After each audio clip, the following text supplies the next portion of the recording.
Hi, I'm Old Sneelock. Welcome to another episode of Old Sneelock's Workshop.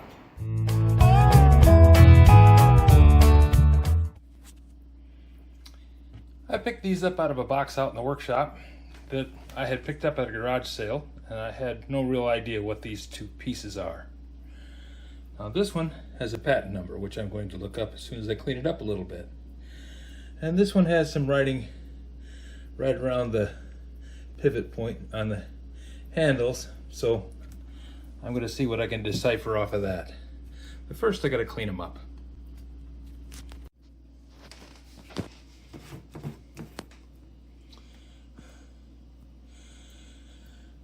Well, it's just a little bit of the Restorer's Friend, Comet, and this is an old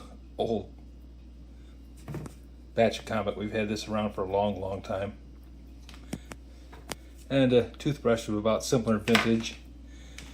I'm going to attempt to clean off the schmoo on these two tools.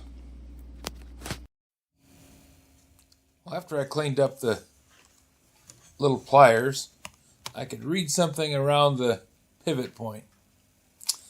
They were made by KD Company out of Lancaster, Pennsylvania, and they were number 428. Well, I looked up Lancaster, Pennsylvania, and the KD Manufacturing Company, was able to determine that these are a number 428 pair of pliers, and they are hose ring pliers.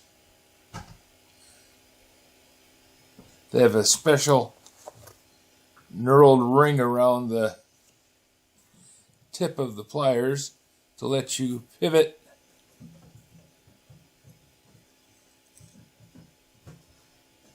the gripper and capture the hose clamp in the tongs. Now the second one, that one took a little bit more looking. Had to actually look up the patent because that's the only number I had to work from.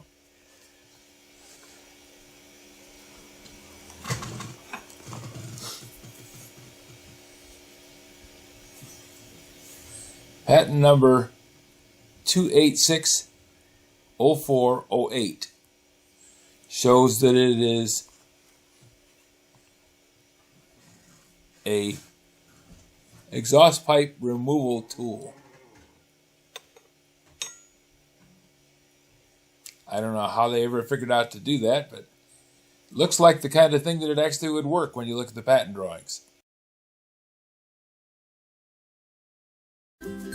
If you have any suggestions for new video, questions about today's video, or any of the other videos on the channel, just drop a note in the comments.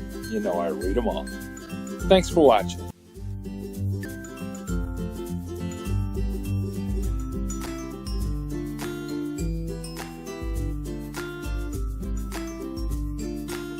This video is not to be viewed by anyone under the age of 13 in the U.S. or 16 in the European Union without the express written permission of the parents or the legal guardians of the underage person. Such written permission must be on file at the local government entity in charge of enforcing the rules and regulations established by the FTC. Anyone violating these terms is admitting by default that they hold harmless the owners and operators of this channel. Any and all questions should be addressed to your local branch of the FTC.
Not much to see, just a quick walkthrough. We'll come back another day when there's more to see besides broken battery-operated tools.